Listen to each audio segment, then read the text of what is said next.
ಆನೇಕಲ್ ತಾಲೂಕಿನ ಸೂರ್ಯನಗರ 2ನೇ ಹಂತದಲ್ಲಿರುವ ಹಿನ್ನಕ್ಕಿ ಗ್ರಾಮದ ಬಳಿಯಲ್ಲಿ ಮಂಜುನಾಥ್ ವೈದಿಕ್ರವರ ಮಾಲೀಕತ್ವದಲ್ಲಿ ನೂತನವಾಗಿ ಪ್ರಾರಂಭಗೊಂಡ ನಮ್ಮ ಗೂಡು ನಿರಾಶ್ರಿತರ ಆಶ್ರಮಕ್ಕೆ ಜನಸ್ನೇಹಿ ಯೋಗೇಶ್ ಮತ್ತು ಯುವ ನಾಯಕರಾದ ಕೆಪಿ ರಾಜಣ್ಣರವರು ಚಾಲನೆ ನೀಡಿ ಶುಭ ಹಾರೈಸಿದರು. ಇನ್ನು ಮಂಜುನಾಥ್ ವೈದಿಕ್ರವರು ನೊಂದವರಿಗೆ ಮತ್ತು ನಿರಾಶ್ರಿತರಿಗೆ ಆಸರೆಯನ್ನು ನೀಡಬೇಕು ಎಂಬುವ ಉದ್ದೇಶದಿಂದ ನಮ್ಮ ಗೂಡು ನಿರಾಶ್ರಿತರ ಆಶ್ರಮವನ್ನು ನೂತನವಾಗಿ ಪ್ರಾರಂಭಿಸಿದ್ದು, ಮಂಜುನಾಥ್ರವರಿಗೆ ಭಗವಂತ ಸಕಲ ಐಶ್ವರ್ಯ ಆರೋಗ್ಯ ಭಾಗ್ಯವನ್ನು ಕಲ್ಪಿಸಲಿ, ಜೊತೆಗೆ ತಾಲೂಕಿನ ಜನತೆಯೂ ಸಹ ಅವರ ಕೈಬಲ ಪಡಿಸಲಿ ಎಂದು ಗಣ್ಯರು ಶುಭ ಹಾರೈಸಿದರು. ಇನ್ನು ಕಾರ್ಯಕ್ರಮದಲ್ಲಿ ನಮ್ಮ ಗೂಡು ನಿರಾಶ್ರಿತರ ಆಶ್ರಮದ ಸಂಸ್ಥಾಪಕರಾದ ಶ್ರೀಮತಿ ಗೌರಿ ಮಂಜುನಾಥ್, ಯುವ ಮುಖಂಡರಾದ ಹಿನ್ನಕ್ಕಿ ಮಹೇಶ್, ಹೆಗಲೂರು ಉಮೇಶ್, ಕನ್ನಡದ ಮರಿ, ಕಬಡ್ಡಿ ಮಂಜುನಾಥ್, ಹರೋಹಳ್ಳಿ ಮಂಜು, ಅತ್ತಿಬೆಲೆ ರವಿಕುಮಾರ್, ಅಂಬರೀಶ್, ಎಸ್ಟಿ ರಮೇಶ್, ಚಂದ್ರು, ಸುರಗಚಕ್ಕನಹಳ್ಳಿ ಮಂಜುನಾಥ್, ನಾಗನಾಯಕನಹಳ್ಳಿ ಮದನ್, ಪವನ್, ಆಂತೋನಿರಾಜ್, ರೇಣುಕಾ ವೆಂಕಟೇಶ್ ಮತ್ತು ಸ್ಥಳೀಯ ಮುಖಂಡರು ಹಾಜರಿದ್ದರು.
ಮಾನಪ್ಪ ಮಲ್ಲಿಕಾರ್ಜುನ. ಸ್ನೇಹಿತರೆ ನಮಸ್ಕಾರ, ನಾನು ನಿಮ್ಮ ಪ್ರೀತಿಯ ಜನಸ್ನೇಹಿ ಯೋಗೇಶ್. ಇವತ್ತು ನಮ್ಮ ಗೂಡು ನಿರಾಶ್ರಿತರ ಆಶ್ರಮಕ್ಕೆ ಭೇಟಿ ಕೊಟ್ವಿ. ಭಾಳ ಸಂತೋಷ ಆಗುತ್ತೆ. ಅಣ್ಣವರ ತಂದೆ ಮಿಸ್ ಆಗಿ ಬರೋಬ್ಬರಿ 20 ದಿನಗಳಾಗಿರುತ್ತೆ. ಸೊ ಇವತ್ತು ನೀವು ನೋಡ್ಬೋದು, 20 ದಿನಗಳಾದಮೇಲೆ ಅಣ್ಣವರ ಒಂದು ಸಹಕಾರದಿಂದ ಅವರ ತಂದೆ ಮತ್ತೆ ಅವ್ರ ಮನೆ ಸೇರುವಂತಾಗಿದೆ. ಭಾಳ ಸಂತೋಷ ಆಗುತ್ತೆ. ನಿಜವಾಗ್ಲೂ ತಂದೆ ತಾಯಿನ ಪ್ರೀತಿ ಕಾಳಜಿಯಿಂದ ನೋಡ್ಕೊಳ್ಳಿ. ಯಾಕಂದರೆ ವಯಸ್ಸಾದ ಮೇಲೆ ಅವರಿಗೆ ಸ್ವಲ್ಪನೂ ಜ್ಞಾನ ಸರಿಯಾಗಿ ಇಲ್ಲದೆ ಇರೋ ಕಾರಣ ಅವರು ಮನೆಗಳಿಂದ ಆಚೆ ಹೋದಾಗ ಮನೆಗೆ ಬರೋದಕ್ಕೆ ಗೊತ್ತಾಗೋದಿಲ್ಲ. ಇವ್ರದ್ದು ಕೂಡ ಅದೇ ಪರಿಸ್ಥಿತಿ. ನಿಜವಾಗ್ಲೂ ಬೇಜಾರಾಗೋದೇನಪ್ಪ ಅಂದರೆ, ಬರೋಬ್ಬರಿ 15-20 ದಿನಗಳ ಕಾಲ ಬೀದಿಯಲ್ಲಿ ಮಲಗೋದು ಎಷ್ಟು ಕಷ್ಟ ಅಂತ ಅಂದರೆ ಅದನ್ನು ಹೇಳೋದಕ್ಕೂ ಸಾಧ್ಯ ಇಲ್ಲ. ಈ 15 ದಿನಗಳಲ್ಲಿ ಏನಾದರೂ ಹೆಚ್ಚು ಕಮ್ಮಿ ಆಗಿದ್ರು ಕೂಡ ಅವ್ರ ಮನೆಗಳು ಕೂಡ ವಿಷಯ ಗೊತ್ತಾಗ್ತಾ ಇರಲಿಲ್ಲ. ಆದರೆ ಎಷ್ಟೋ ನಿರಾಶ್ರಿತರ ಆಶ್ರಮಗಳಿಂದ ಮನೆಗಳು ಅವ್ರನ್ನ ಬೀದಿಯಲ್ಲಿ ಮಲಗಿದಾಗ ಅವ್ರನ್ನ ಕರ್ಕೊಂಡೋಗಿ ಆಶ್ರಮಗಳಲ್ಲಿ ಇಟ್ಕೋತಾರೆ. ಜೊತೆಗೆ ಸಾಕಷ್ಟು ವಿಡಿಯೋಗಳನ್ನ ಅಪ್ಲೋಡ್ ಮಾಡೋ ಉದ್ದೇಶ ಏನಪ್ಪ ಅಂದರೆ ಅವರ ತಂದೆ ತಾಯಿ ಕಳ್ಕೊಂಡಿದ್ರೆ ಬಂದು ಕರ್ಕೊಂಡೋಗ್ಲಿ ಅಂತ. ಇವತ್ತು ನಮಗೆ ಇವರು ಸಿಕ್ಕಿರೋದು ಭಾಳ ಸಂತೋಷ ಆಗಿದೆ. ಒಂದು ಅಣ್ಣವ್ರ ಸಹಕಾರದಿಂದ ಅವರನ್ನ ಮತ್ತೆ ಮರಳಿ ಅವರ ಮನೆಗೆ ಕಳಿಸ್ಕೊಡ್ತಾ ಇದ್ದಾರೆ. ಸೊ ಜೋರಾಗಿ ಒಂದ್ಸತಿ ಎಲ್ಲರೂ ಕೂಡ ಕ್ಲಾಸ್ ಮಾಡಿ. ಪುಣ್ಯದ ಕಾರ್ಯ ಅಂತ ಹೇಳಕ್ಕೆ ಇಷ್ಟಪಡ್ತೀನಿ. ಯಾವುದೇ ಪುಣ್ಯ ಕ್ಷೇತ್ರಕ್ಕೆ ಹೋದ್ರು ಈ ತರದೊಂದು ಪುಣ್ಯ ಲಭಿಸೋದಿಲ್ಲ. ಯಾಕಂದ್ರೆ ತಂದೆ ತಾಯಿನ ಕಳ್ಕೊಂಡ್ರೆ ಮತ್ತೆ ಸಿಗೋದಿಲ್ಲ. ಇರೋವಾಗ್ಲೇ ಪ್ರೀತಿಸೋದನ್ನ ಕಲಿಬೇಕು. ಹೋದ್ಮೇಲೆ ಹುಡ್ಕಾಡಿದ್ರೆ ಏನು ಪ್ರಯೋಜನ ಇಲ್ಲ. ಪುಣ್ಯಕ್ಷೇತ್ರಗಳಿಗೆ ಹೋಗಿ ಮುಡಿ ಕೊಟ್ಟು ಸಾವಿರಾರು ರೂಪಾಯಿ ದುಡ್ಡನ್ನ ಉಂಡಿಗೆ ಹಾಕಿ ಅಲ್ಲಿ ಆಶೀರ್ವಾದ ಪಡೆಯೋದಕ್ಕಿಂತ ತಂದೆ ತಾಯಿನ ಇರೋವಾಗ್ಲೇ ಚೆನ್ನಾಗಿ ನೋಡ್ಕೊಂಡು ಮುಕ್ಕೋಟಿ ದೇವರುಗಳು ತಂದೆ ತಾಯಿ ಪಾದದಲ್ಲೇ ಇದಾರೆ ಅಂತ ನಾನು ಭಾವಿಸಿದ್ದೀನಿ. ಸೊ ಖಂಡಿತವಾಗ್ಲೂ ತಂದೆ ತಾಯಿನ ಚೆನ್ನಾಗಿ ನೋಡ್ಕೊಳ್ಳಿ.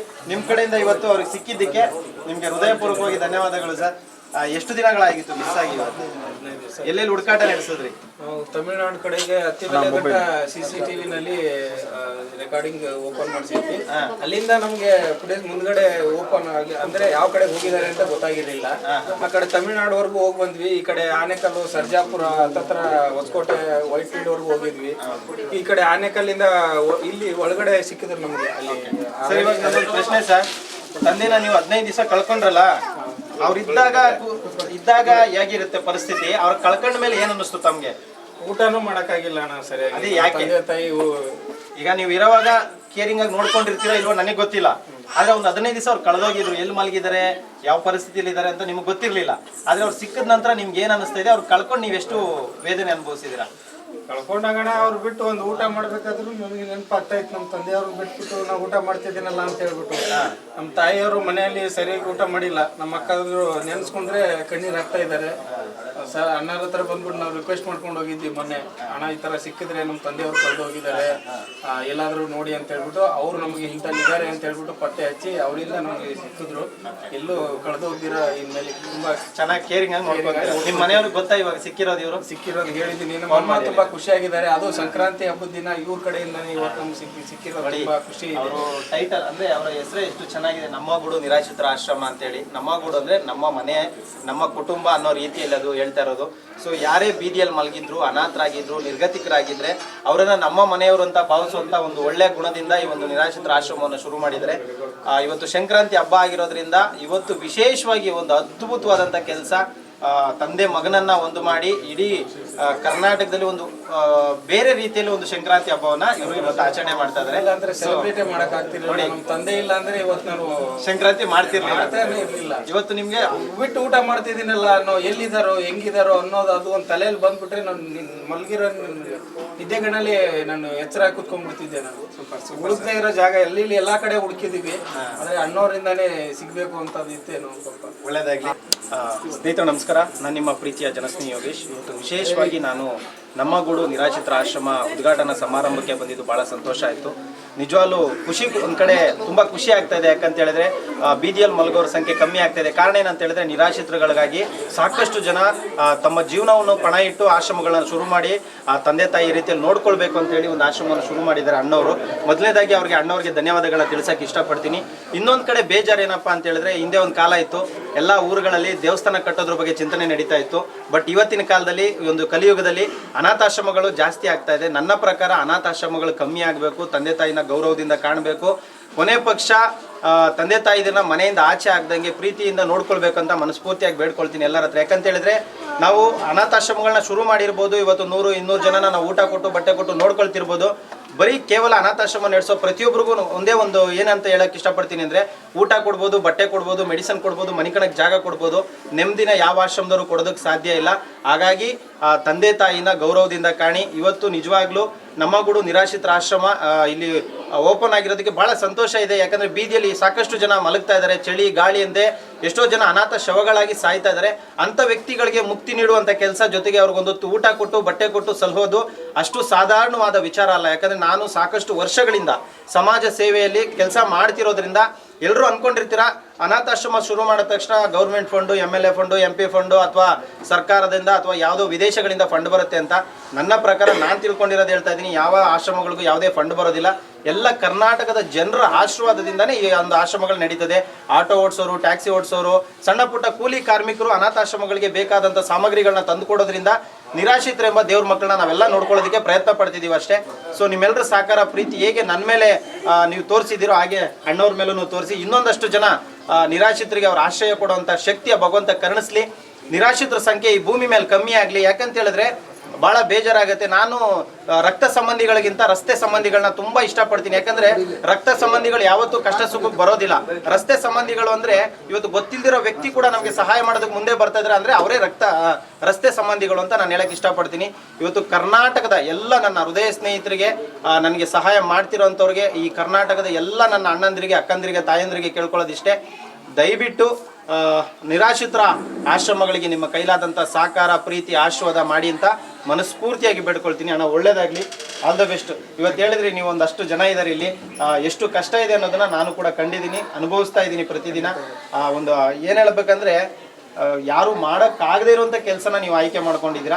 ಆ ಭಗವಂತ ನಿಮಗೆ ಸಕಲ ಶಕ್ತಿಯನ್ನು ಕೊಟ್ಟು, ಆರೋಗ್ಯ ಆಯುಷನ್ನು ಕೊಟ್ಟು, ಶನೇಶ್ವರ ಸ್ವಾಮಿಯವರು ಆಶೀರ್ವಾದ ಮಾಡಲಿ ಅಂತ ಬೇಡ್ಕೊಳ್ತೀನಿ. ಶ್ರೀ ಶಿವಕುಮಾರ ಸ್ವಾಮಿಯವರ ಆಶೀರ್ವಾದ ಸದಾ ಇವರಿಗೆ ಬೆನ್ನೆಲುಬಾಗಿ ನಿಂತ್ಕೊಳ್ಳಿ ಅಂತ ಬೇಡ್ಕೊಳ್ತೀನಿ. ಎಲ್ರಿಗೂ ಒಳ್ಳೇದಾಗಲಿ. ಜೈ ಹಿಂದ್, ಜೈ ಕರ್ನಾಟಕ ಮಾತೆ. ಶನೇಶ್ವರ ಒಳ್ಳೇದು ಮಾಡಲಿ. ನಮಸ್ಕಾರ. ಈ ದಿನ ನಮ್ಮ ಸಹೋದರರಾದ ಮಂಜುನಾಥ್ ಅವರು ನಮ್ಮಗೂಡು ನಿರಾಶ್ರಿತರ ಆಶ್ರಮ ಅಂತ ಒಂದು ಒಂದು ಸಂಸ್ಥೆಯನ್ನು ಕಟ್ಟಿ ಸಮಾಜ ಸೇವೆಯಲ್ಲಿ ತಮ್ಮನ್ನು ತೊಡಗಿಸಿಕೊಳ್ಳೋ ಮುಖಾಂತರ ಯುವಕರಿಗೆ ಒಂದು ಮಾದರಿಯಾಗುವಂಥ ಕೆಲಸ ಮಾಡಿದ್ದಾರೆ. ಅದೇ ರೀತಿ ಈ ಕಾರ್ಯಕ್ರಮಕ್ಕೆ ಸಮಾಜ ಸೇವೆ ಅಂದರೆ ಏನು ಅಂತೇಳಿ ತೋರಿಸ್ಕೊಟ್ಟಂಥ ಜನಸ್ನೇಹಿ ಚಾರಿಟಬಲ್ ಟ್ರಸ್ಟ್ನ ನಮ್ಮ ಯೋಗೇಶಣ್ಣ ಅವರು ಬಂದಿದ್ದಾರೆ. ಅವ್ರಿಗೂ ಅವರ ಸೇವೆಯೂ ಸಹ ಅದ್ಭುತವಾದ ಒಂದು ಸೇವೆ ಮಾಡಿ ನಾಡಿಗೆ ಸೇವೆ ಸಲ್ಲಿಸ್ತಾ ಇದ್ದಾರೆ. ಅವ್ರಿಗೂ ಸಹ ಒಳ್ಳೆಯದಾಗಲಿ. ಏನು ನಮ್ಮ ಮಂಜಣ್ಣ ಅವರು ಏನು ಇವತ್ತು ಈ ಸಂಸ್ಥೆನ ಮಾಡಿದ್ದಾರೆ, ಅವರ ಜೊತೆಯಲ್ಲಿ ಸಂಪೂರ್ಣವಾಗಿ ನಾವು ಅವ್ರ ಜೊತೆಯಲ್ಲಿ ನಿಲ್ತೀವಿ. ಎಲ್ಲ ರೀತಿಯಲ್ಲಿ ಅವರಿಗೆ ಸಹಾಯವಾಗಿ ನಾವು ಜೊತೆಯಲ್ಲಿ ನಿಲ್ತೀವಿ ಅಂತ ಈ ಸಂದರ್ಭದಲ್ಲಿ ಹೇಳ್ತಾ ಅವ್ರು ಇನ್ನಷ್ಟು ಸೇವೆಯನ್ನು ಮಾಡಲಿ. ಅವರ ಜೊತೆಯಲ್ಲಿ ನಾವು ಇರ್ತೀವಿ, ಜೊತೆಯಲ್ಲಿ ಯೋಗೇಶಣ್ಣ ಅವ್ರ ಜೊತೆಯಲ್ಲಿ ಸೇರಿ ಇರ್ತೀವಿ ನಾವು ಅಂತೇಳಿ ಶುಭವನ್ನು ಹಾರೈಸ್ತೀವಿ. ನಮಸ್ಕಾರ ಸ್ನೇಹಿತರೆ, ನಾನು ನಮ್ಮಗಳು ಮಂಜು ವೈದಿಕ್ ಮಾತಾಡ್ತೀನಿ. ಸಮಸ್ತ ನಾಡಿನ ಜನತೆಗೆ ಮೊದಲನೇ ವಿಶೇಷವಾಗಿ ಸಂಕ್ರಾಂತಿ ಹಬ್ಬದ ಶುಭಾಶಯಗಳು. ಇವತ್ತೇನಪ್ಪ ವಿಶೇಷ ಅಂದರೆ ನಮ್ಮಗಳು ನಿರಾಶ್ರಿತರಿಗೋಸ್ಕರ ಒಂದು ಸಂಸ್ಥೆಯನ್ನು ಕಟ್ಟಿದ್ರಿ. ದಯವಿಟ್ಟು ರಸ್ತೆ ಬದಿಯಲ್ಲಿರೋರು, ನಿರ್ಗತಿಕರು, ಅನಾಥರು, ತಂದೆ ತಾಯಿ ಇಲ್ದಿದ್ದವರು ಎಲ್ಲೇ ಇದ್ರೂ ದಯವಿಟ್ಟು ನಮ್ಮ ಸಂಪರ್ಕಿಸಿ. ಇವತ್ತು ನನ್ನ ಕರೆಗೆ ಒಗ್ಗಟ್ಟು ಬಂದು ಈ ಕಾರ್ಯಕ್ರಮಕ್ಕೆ ಯಶಸ್ವಿಯಾಗಲು ಬಂದಂಥ ನನ್ನ ಪ್ರೀತಿಯ ಸಹೋದರ ಸಮನರಾದ ಯೋಗೇಶ್ ಅವರಿಗೆ ನಾನು ತುಂಬು ಹೃದಯದ ಧನ್ಯವಾದಗಳನ್ನು ಅರ್ಪಿಸ್ತೀನಿ. ಮತ್ತು ನಮ್ಮ ಪ್ರೀತಿಯ ಅಣ್ಣನ ಸಮನಾದ KP ರಾಜಣ್ಣ ಅವರಿಗೆ ವಿಶೇಷವಾಗಿ ಅಭಿನಂದನೆ ಸಲ್ಲಿಸ್ತೀನಿ. ಮತ್ತು ಇಲ್ಲಿ ಬಂದಿರುವಂಥ ಎಲ್ಲ ನಮ್ಮ ಸ್ನೇಹಿತರಿಗೂ ಸಂಕ್ರಾಂತಿ ಹಬ್ಬದ ಶುಭಾಶಯಗಳನ್ನ ಉದ್ದೇಶ ಏನು ಸರ್ ನಿಮ್ಮದು ಆಶ್ರಮ ಮಾಡೋದು ಉದ್ದೇಶ ಏನು? ಆಶ್ರಮ ಇದು ಅನಾಥರು, ನಿರ್ಗತಿಕರು ರಸ್ತೆ ಬದಿಲಿ ಮಲಗಿರ್ತಾರೆ. ಮೊದಲನೇದಾಗಿ ತಂದೆ ತಾಯಿನ ಪ್ರೀತಿ ಮಾಡಬೇಕು. ಯಾರೇ ಆದ್ರೂ ನಾವು ಎಷ್ಟೇ ಇದ್ದಿದ್ರೂ ಎಷ್ಟು ಹೆಂಡತಿ ಬೇಕಾದ್ರೂ ಕೊಟ್ಕೋಬೋದು. ನಮ್ಮ ಜೀವನದಲ್ಲಿ ತಂದೆ ತಾಯಿ ಸಿಗೋದು ಇಬ್ಬರೇ. ಅವ್ನು ಯಾವುದೇ ಕಾರಣಕ್ಕೆ ಅನಾಥರಾಗಿ ಮಾಡಬೇಡ್ರಿ. ಯಾರೇ ಇದು ಮಾಡಿದ್ರೆ ತಂದೆ ಚೆನ್ನಾಗಿ ನೋಡ್ಕೊಡ್ರಿ ಅಂತೇಳಿ ನಾನು 2 ಮಾತು ಮುಗಿಸ್ತಾ ಇದ್ದೀನಿ. ಸರ್, ಈಗ ಕುಟುಂಬದಲ್ಲಿ ಅವ್ರ ತಂದೆ ತಾಯಿ ನೋಡ್ಕೊಳಕ್ಕೆ ಕಷ್ಟಪಡುವಂಥ ಜನ ಮಧ್ಯೆ ಸುಮಾರು ಜನ ನೀವು ಸಾಕ್ತಾ ಇದ್ರೆ ಯಾವ ರೀತಿ ಅನ್ಸುತ್ತೆ ಅದರ ಅನುಭವ ನಿಮಗೆ? ನಮ್ಗೆ ಅದು ಏನೋ ದೇವ್ರು ಕೊಟ್ಟಿದ್ದ ಆಶೀರ್ವಾದ ಏನೋ, ನಮ್ಮ ಕೈಯಲ್ಲಿ ಏನೋ ಆಗಲಿದ್ದೀರೇನೋ ದೇವರು ನಮ್ಮ ಕೈಯಲ್ಲಿ ಸೇವೆ ಮಾಡಿಸ್ತಾ ಇದ್ದಾನೆ. ನಾವು ಇನ್ನೂ ನಮ್ಮ ಜೀವ ಇರೋವರೆಗೂ, ನಾವಿರೋವರೆಗೂ ಯಾರು ಅನಾಥರಲ್ಲ. ನಾವು ಯಾವ ಜೀವ ಇರೋವರೆಗೂ ಅನಾಥರಿಗೆ ನಾವು ಸೇವೆ ಮಾಡ್ಕೊಂಡು ಹೋಗ್ತೀವಿ. ಸರ್, ಒಂದೇ ಮಾತಲ್ಲಿ ಹೇಳಬೇಕು ಅಂದರೆ ದೇವಸ್ಥಾನನ ಯಾರು ಬೇಕಾದ್ರೂ ಕಟ್ಬೋದು, ಚರ್ಚ್ನ ಯಾರು ಬೇಕಾದ್ರೂ ಕಟ್ಬೋದು, ಮಸೀದಿನ ಯಾರು ಬೇಕಾದ್ರೂ ಕಟ್ಬೋದು. ಒಂದು ಅನಾಥಾಶ್ರಮ ಕಟ್ಟಬೇಕಂತಂದರೆ ಮುಕ್ಕೋಟಿ ದೇವರುಗಳ ಆಶೀರ್ವಾದನೇ ಇರಬೇಕು ಸರ್. ಅದು ನಮಗೆ ಸಿಕ್ಕಿದ್ದು ನಮ್ಮ ಪುಣ್ಯ ಅಂತ ನಾವು ಭಾವಿಸ್ತೀವಿ. ನಮ್ಮಲ್ಲಿ ಯಾವುದೇ ಜಾತಿ ಭೇದ ಭಾವ ಅನ್ನೋದು ಯಾವುದೂ ಕೂಡ ಇರೋದಿಲ್ಲ. ಯಾಕಂತ ಹೇಳಿದ್ರೆ ಸರ್ವ ಧರ್ಮವು ಒಂದೇ ಅನ್ನೋ ರೀತಿಯಲ್ಲಿ ನಾವು ಇಷ್ಟು ನಿರಾಶ್ರಿತರೆಂಬ ದೇವ್ರ ಮಕ್ಕಳನ್ನ ನಾವು ನೋಡ್ಕೊಳ್ತಾ ಇದ್ದೀವಿ. ಇವತ್ತು ಕರ್ನಾಟಕದಲ್ಲಿ ಸಾಕಷ್ಟು ನಿರಾಶ್ರಿತರ ಆಶ್ರಮಗಳಿದ್ದಾವೆ. ಸೊ ಎಲ್ಲ ಕೂಡ ಅದ್ಭುತವಾದಂಥ ಕಾರ್ಯವನ್ನು ಮಾಡ್ತಾ ಇದ್ದಾರೆ. ಸೊ ಅದಕ್ಕೆಲ್ಲ ಕನ್ನಡಿಗರ ಸಪೋರ್ಟು ಕೂಡ ಹಾಗೇ ಇದೆ. ಸರ್ಕಾರ ಇದನ್ನು ಗಮನಿಸಿ ಸಾಕಷ್ಟು ನಿರಾಶ್ರಿತರ ಆಶ್ರಮಗಳು ಕಷ್ಟದಲ್ಲಿ ನಡೀತಾ ಇದ್ದಾವೆ. ಸೊ ಅವ್ರಿಗೆಲ್ರಿಗೂ ಸಹಾಯ ಮಾಡಬೇಕು. ನಮ್ಮ ಉದ್ದೇಶ ಒಂದೇ, ಯಾವುದೇ ಜಾತಿ ಇಲ್ಲ, ಯಾವುದೇ ಭೇದ ಇಲ್ಲ. ನಾವೆಲ್ಲರೂ ಒಂದೇ ತಾಯಿಯ ಮಕ್ಕಳು. ಕಷ್ಟದಲ್ಲಿರ್ತಕ್ಕಂಥ ವ್ಯಕ್ತಿಗಳಿಗೆ ಸಹಾಯ ಮಾಡಬೇಕು ಅನ್ನೋ ಉದ್ದೇಶ ಬಿಟ್ಟರೆ ಬೇರೆ ಏನೂ ಇಲ್ಲ. ನಿಜವಾಗ್ಲೂ ಈ ನಿರಾಶ್ರಿತರ ಆಶ್ರಮಗಳು ಇರೋದ್ರಿಂದ ಕರ್ನಾಟಕದಲ್ಲಿ ಎಷ್ಟೋ ಜನ ನಿರಾಶ್ರಿತರು, ಬೀದಿಯಲ್ಲಿ ಮಲಗುವಂಥ ಅನಾಥರು, ಒಂದು ತುತ್ತು ಕಷ್ಟಪಡ್ತಿರ್ತಕ್ಕಂಥ ವ್ಯಕ್ತಿಗಳಿಗೆ ನೆಮ್ಮದಿಯ ಮುಕ್ತಿ ಸಿಗ್ತಾ ಇದೆ. ಎಷ್ಟೋ ಜನ ಅನಾಥವಾಗಿ ಸಾಯುವಂಥ ವ್ಯಕ್ತಿಗಳನ್ನ ಕರ್ಕೊಬಂದು ಅವ್ರನ್ನ ನಾವು ನೋಡ್ಕೊಳ್ತಾ ಇದ್ದೀವಿ ಅಂದರೆ ಅಲ್ಲಿ ಎಲ್ಲೋ ಭಗವಂತನ ಆಶೀರ್ವಾದ ಆಗಿರೋದ್ರಿಂದ ನಾವು ನೋಡ್ಕೊಳ್ತಾ ಇದ್ದೀವಿ ಅಷ್ಟೇ. ಸೊ ಇದಕ್ಕೆ ಎಲ್ಲರ ಬೆಂಬಲ ಸಿಗಬೇಕು. ಈಗ ಎಲ್ಲರೂ ಅನ್ಕೊಳೋ ಹಾಗೆ ಬರೀ ಒಂದು ವಿಡಿಯೋ ಮಾಡಾಕಿದ ತಕ್ಷಣ ಸಪೋರ್ಟ್ ಸಿಗೋದಿಲ್ಲ, ಅಥವಾ ಒಂದು ಅನಾಥಾಶ್ರಮ ಮಾಡಿದ ತಕ್ಷಣ ಹಣ ಮಾಡೋದಕ್ಕಾಗೋದಿಲ್ಲ. ಹಣ ಮಾಡೋದಕ್ಕೆ ಉದ್ದೇಶ ಇದ್ದಿದ್ರೆ 1000 ದಾರಿಗಳಿದೆ. ತಲೆ ಒಡೆದು ದುಡ್ಡು ಮಾಡ್ಬೋದು, ತಲೆ ಹಿಡಿದು ದುಡ್ಡು ಮಾಡ್ಬೋದು. ಬಟ್ ಇಂಥ ಜಾಗವನ್ನೇ ಇಂಥ ಸೇವೆಯನ್ನೇ ಆಯ್ಕೆ ಮಾಡ್ಕೊಂಡಿದ್ದೀವಿ ಅಂದರೆ ಒಂದು ಮಾನವೀಯತೆ ದೃಷ್ಟಿಯಿಂದ, ಮನುಷ್ಯತ್ವದ ದೃಷ್ಟಿಯಿಂದ ಕರ್ನಾಟಕದಲ್ಲಿ ಇನ್ನೂ ಮನುಷ್ಯತ್ವ ಅನ್ನೋದು ಜೀವಂತವಾಗಿದೆ ಅನ್ನೋದನ್ನ ತೋರಿಸೋದಕ್ಕೆ ನಮ್ಮಂಥ ಯುವಕರು ಮುಂದಾಗ್ತಾ ಇದ್ದೀವಿ. ಸೊ ಇಂಥ ಯುವಕರಿಗೆ ಎಲ್ಲರೂ ಸಪೋರ್ಟ್ ಮಾಡಬೇಕು. ಇವತ್ತು ನಾನು ಸೇವೆ ಮಾಡ್ತಿರ್ಬೋದು, ನನ್ನಂಗೆ ಒಂದಷ್ಟು ಜನ ಸೇವೆ ಮಾಡೋದಕ್ಕೆ ಮುಂದೆ ಬರ್ತಾ ಇದ್ದಾರೆ. ಸೊ ಅವರೆಲ್ಲರಿಗೂ ಕೂಡ ನಿಂದನೆ ಕೆಲಸಗಳಾಗ್ತಾ ಇದೆ. ಅದು ಆಗಬಾರ್ದು. ಯಾಕಂದರೆ ಸಮಾಜ ಸೇವೆ ಅನ್ನೋದು ತುಂಬ ಕಠಿಣವಾದಂಥ ಕೆಲಸ. ಇದು ಒಂದು ಸರ್ಕಾರನೂ ಮಾಡೋಕ್ಕಾಗದಿರೋ ಕೆಲಸ ಅಂತ ನಾನು ನೇರವಾಗಿ ಹೇಳ್ತೀನಿ ಸರ್. ಸರ್ಕಾರ ಯಾವತ್ತೂ ಇವತ್ತವರೆಗೂ ನಮ್ಗೆ ಯಾವ ಸರ್ಕಾರನೂ ನಮ್ಗೆ ಯಾವುದು ಗಮನಿಸಿಲ್ಲ.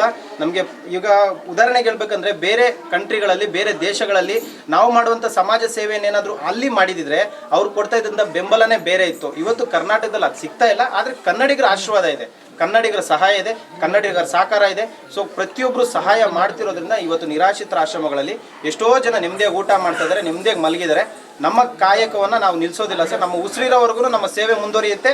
ಈ ಥರ ನಿರಾಶ್ರಿತರ ಆಶ್ರಮಗಳಿಗೆ ಎಲ್ಲರೂ ಸಪೋರ್ಟ್ ಮಾಡಿ ಅಂತ ಮನಸ್ಫೂರ್ತಿಯಾಗಿ ಬೇಡ್ಕೊಳ್ತೀನಿ. Thank you so much. ಎಲ್ಲರಿಗೂ ಸಂಕ್ರಾಂತಿ ಹಬ್ಬದ ಶುಭಾಶಯಗಳನ್ನು ಕೋರ್ತಾ ಈ ದಿನ ಒಂದು ನಮ್ಮ ಗ್ರಾಮದಲ್ಲೇ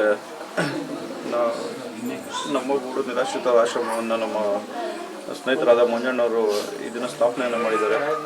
ಈ ಒಂದು ನಿರಾಶ್ರಿತರಿಗೆ ಯಾರು ತಂದೆ ತಾಯಿ ಕಳ್ಕೊಂಡಿರ್ತಾರೆ, ಕೆಲವರಿಗೆಲ್ಲ ಆಶ್ರಯ ನೀಡಿರಲ್ಲ, ಆಶ್ರಯ ಕಳ್ಕೊಂಡಿರೋವಂಥವ್ರಿಗೆ ಒಂದು ಉತ್ತಮ ಸೇವೆಯನ್ನು ಮಾಡೋ ಮನೋಭಾವದಿಂದ ಇದೊಂದು ಆಶ್ರಮನ ತೆರೆದಿದ್ದಾರೆ. ಒಂದು ಆಶ್ರಮ ತೆರೆದಿದ ತಕ್ಷಣ ಸಮಾಜ ಯಾವ ರೀತಿ ನೋಡುತ್ತೆ ಅಂದರೆ, ಯಾವುದೋ ಕಂಪ್ನಿಯಿಂದನೋ ಇಲ್ಲ ಯಾರೋ ದಾನಿಗಳಿಂದನೋ ಇಲ್ಲ ಈಗ ನಮ್ಮ ಸ್ನೇಹಿತರು ಹೇಳಿದ್ರು ಫಾರಿಂದನೋ ಫಂಡ್ ಬಂದ್ಬಿಡುತ್ತೆ. ಸೊ ಅವರು ಓನಾಗಿ ಡೆವಲಪ್ಮೆಂಟ್ ಮಾಡ್ಕೊಡೋಕ್ಕೆ ಈ ಥರ ಆಶ್ರಮಗಳು ತೆರೀತಾರೆ ಅಂತ ಸುಮಾರು ಒಂದು 50-60% ಮನೋಭಾವದಲ್ಲೇ ಜನಗಳು ಥಿಂಕ್ ಮಾಡ್ತಾರೆ. ದಯವಿಟ್ಟು ಯಾರೋ ಕೆಲವ್ರು ಮಾಡೋದ್ರಿಂದ ಎಲ್ಲರ ಮೇಲೂ ಆ ಒಂದು ಆಪಾದನೆನ ಸಲ್ಲಿಸಬಾರ್ದು. ಸಮಾಜದಲ್ಲಿ ಇವತ್ತು ಯಾವ ರೀತಿ ನಡ್ಕೊಂಡು ಹೋಗ್ತಾ ಇದೆ ಅಂದರೆ, ಯಾರೋ ಒಬ್ಬರು ತಪ್ಪು ಮಾಡಿಬಿಟ್ರೆ ಅದನ್ನ 100 ಜನ ತಪ್ಪಾಗಿ ನೋಡೋಂಥ ಮನೋಭಾವನ ಜನ ಛೇದಿಸ್ಬಿಟ್ಟು ಈ ಥರ ಒಂದು ಸ್ವಾರ್ಥತೆಯಿಂದ ಸೇವೆ ಮಾಡೋ ಮನೋಭಾವ ಅಂತ ಯುವಕರಿಗೆ ಇನ್ನೂ ಒಂದು ನಮ್ಮ ಕೈಲಾದಂಥ ಒಂದು ಸಪೋರ್ಟನ್ನು ನೀಡ್ತಾ ಈ ಥರ ಒಂದು ಕೈಲಾಗೋರಿಗೆ ಒಂದು ಉತ್ತಮ ಸೇವೆಯನ್ನು ಮಾಡ್ತಾ ಇದ್ದಾರೆ. ಇದೇ ರೀತಿ ಸೇವೆ ಮಾಡ್ಕೊಳೋಕ್ಕೆ ದೇವರವರಿಗೆ ಆಯುಷು ಆರೋಗ್ಯ ಮತ್ತು ಎಲ್ಲ ಸಕಲವನ್ನು ಕರುಣಿಸ್ಲಿ. ಮತ್ತು ಯುವಕರಿಗೆ ಇದೆಲ್ಲ ಮಾದರಿ ಆಗೋಂಥ ಕೆಲಸಗಳನ್ನು ಮಾಡ್ತಾ ಇದ್ದಾರೆ. ಈಗಿನ ಕಾಲದಲ್ಲಿ ಯುವಕರು ಬೇರೆ ಬೇರೆ ಚಟುವಟಿಕೆಗಳಲ್ಲಿ ಸಮಾಜದಲ್ಲಿ ಈಗ ನೀವು ನೋಡ್ತಾ ಇರ್ತೀರಿ, ಮಾಧ್ಯಮ ಮಿತ್ರರು ಬೇರೆ ಬೇರೆ ಚಟುವಟಿಕೆಗಳಲ್ಲಿ ತೊಡ್ಕೊಳೋದ್ರಲ್ಲೇ ನಿರತರಾಗಿರ್ತಾರೆ. ಬೇಡದೇ ಇರೋಂಥ ಚಟುವಟಿಕೆಗಳನ್ನು ಬಿಟ್ಟು ಈ ಥರ ಸಮಾಜಕ್ಕೆ ಒಂದು ಉತ್ತಮ ಸೇವೆಯನ್ನು ಮಾಡೋಂಥ ಮನೋಭಾವವನ್ನು ಬೆಳೆಸ್ಕೊಳ್ಳಿ ಅಂತ ಹೇಳ್ತಾ ಒಂದೆರಡು ಮಾತುಗಳಾಡೋಕ್ಕೆ. ಮೊದಲನೇದಾಗಿ ಇವತ್ತು ಈ ದಿನ ನಮ್ಮಗೂಡು ನಿರಾಶ್ರಿತರ ಆಶ್ರಮ ಅಂತ ಏನು ನಮ್ಮ ಸ್ನೇಹಿತರಾದ ಮಂಜುನಾಥ್ ವೈದಿಕ್ ಅವರು ಪ್ರಾರಂಭ ಮಾಡಿದ್ದಾರೆ. ಇದು ಶ್ಲಾಘನೀಯವಾದ ಕೆಲಸ. ಆಮೇಲೆ ಈ ಕೆಲಸ ಎಲ್ಲರೂ ಮಾಡೋಕ್ಕಾಗಲ್ಲ, ಯಾಕಂದರೆ ನಾವು ಅದನ್ನು ಸುಮಾರು ವರ್ಷಗಳಿಂದ ನೋಡ್ಕೊಂಡು ಬರ್ತಾ ಇದ್ದೀವಿ. ನಾಡು ನುಡಿ ಜನ ಭಾಷೆ ಅಂತಲೇ ಒದ್ದಾಡ್ಕೊಂಡು ಬಂದ. ಬಟ್ ಈಗ ಈ ಕಾರ್ಯಕ್ರಮ, ಈ ಒಂದು ಪ್ರೋಗ್ರಾಮ್ ಮಾಡೋದಕ್ಕೆ ಎಲ್ಲರ ಕೈಯಿಂದಲೂ ಆಗೋದು ಇಲ್ಲ. ಅದಕ್ಕೆ ಯೋಗನೂ ಇರಬೇಕು, ಆಮೇಲೆ ದೇವರ ಆಶೀರ್ವಾದ ಇದ್ದರೆ ಮಾತ್ರ ಇದು ಮಾಡೋಕ್ಕಾಗೋದು. ಕೇವಲ ಒಂದಿನದಲ್ಲೇ ಎಷ್ಟೋ ಸತಿ ಊಟ ಪಡಬೇಕಾಗುತ್ತೆ, ಎಷ್ಟೋ ಆರೋಗ್ಯದ ಕಾಳಜಿ ವಹಿಸಬೇಕಾಗುತ್ತೆ, ಅದೆಲ್ಲನೂ ಕೇಳ್ಕೊಂಡ್ರೆ ಇದಾಗುತ್ತೆ. ಯಾಕಂದರೆ ಮನೆಯಲ್ಲಿ ಯಾರಾದರೂ ಒಬ್ಬರು ಅಥವಾ ಪೇರೆಂಟ್ಸ್ ಇರೋರಿಗೆ ಮಾತ್ರ ಅನುಭವ ಆಗುತ್ತೆ. ಅವ್ರು ದೇವ್ರು ಒಳ್ಳೇದು ಮಾಡಲಿ. ಈ ಕಾರ್ಯಕ್ರಮ ಇದೇ ಥರ ಮುಂದುವರ್ಸ್ಕೊಂಡು ಹೋಗಿ ಅಂತ ಹೇಳ್ತಾ ಇದ್ದೀನಿ. ಎಲ್ಲರಿಗೂ ನಾನು ಸಂಕ್ರಾಂತಿ ಹಬ್ಬದ ಶುಭಾಶಯಗಳನ್ನು ಕೋರೋದಕ್ಕೆ ಇಷ್ಟಪಡ್ತೇನೆ. ನಮ್ಮಗೂಡು ನಿರಾಶ್ರಿತ ಆಶ್ರಮದ ಸಂಸ್ಥಾಪಕ ಅಧ್ಯಕ್ಷರು, ಸ್ನೇಹಿತರು ಆದ ನನ್ನ ಸಹೋದರ ಮಂಜುನಾಥ್ ವೈದಿಕರವರು ಇವತ್ತು ಇನ್ನೇಕೆಯ ಸೂರ್ಯ ಸಿಟಿಯಲ್ಲಿ ಏನಿವತ್ತು ನಿರಾಶ್ರಿತರನ್ನು ಯಾರು ಮನೆಯಿಂದ ಹೊರಪಟ್ಟಿರ್ತಕ್ಕಂಥ ಜನನ ಕರ್ಕೊಬಂದು ಅವ್ರನ್ನ ಸೇವೆಯನ್ನು ಮಾಡ್ತಾ ಒಂದು ಒಳ್ಳೆಯ ಸೇವೆಯನ್ನು ಮಾಡ್ತಕ್ಕಂಥ ಮಂಜು ಅವ್ರಿಗೆ ಒಳ್ಳೆಯದಾಗಲಿ. ಅದೇ ರೀತಿ ಎಲ್ಲರೂ ಕೂಡ ನಮ್ಮ ತಾಲೂಕಿನ ಜನತೆ ಇಂತಹ ಒಳ್ಳೆ ಕೆಲಸಗಳಿಗೆ ಎಲ್ಲರೂ ಕೂಡ ಸಪೋರ್ಟ್ ಮಾಡೋಂಥ ಕೆಲಸವನ್ನು ಮಾಡಬೇಕು. ಅವ್ರಿಗೆ ಏನು ಬೇಕೋ ಸಹಾಯವನ್ನು ಎಲ್ಲರೂ ಕೂಡ ಸೇರಿ ಅವ್ರಿಗೆ ಸಪೋರ್ಟ್ ಮಾಡಿದ್ರೆ ಅವರು ಮುಂದಿನ ದಿನ ಇನ್ನಷ್ಟು ಒಳ್ಳೆ ಕೆಲಸ ಮಾಡಲಿ ಅಂತೇಳಿ ಈ ಸಂದರ್ಭದಲ್ಲಿ ಕೇಳ್ಕೊಳ್ತೀನಿ. ಹೊಸ ವರ್ಷ ಹಾಗೂ ಮಕರ ಸಂಕ್ರಾಂತಿ ಹಾರ್ದಿಕ ಶುಭಾಶಯಗಳು. ನನ್ನ ಸ್ನೇಹಿತನಾದ ಮಂಜು ವೈದಿಕ್ ಅವರು ನಮ್ಮಗೂಡು ನಿರಾಶ್ರಿತರ ಆಶ್ರಮವನ್ನು ಪ್ರಾರಂಭ ಮಾಡಿದ್ದಾರೆ. ಏನು ಅವರು 20-22 ಜನ ಇದ್ದಾರೆ. ಅವ್ರಿಗೂ ಇನ್ನೂ ಉನ್ನತ ಮಟ್ಟಕ್ಕೆ ಚೆನ್ನಾಗಿ ಬೆಳೀಲಿ, ದೇವರು ಆರೋಗ್ಯ ಆಯುಷ್ ಕೊಟ್ಟು ಇನ್ನೂ ಚೆನ್ನಾಗಿ ಬೆಳೀಲಿ ಅಂತ ಆಶಿಸುತ್ತೀನಿ.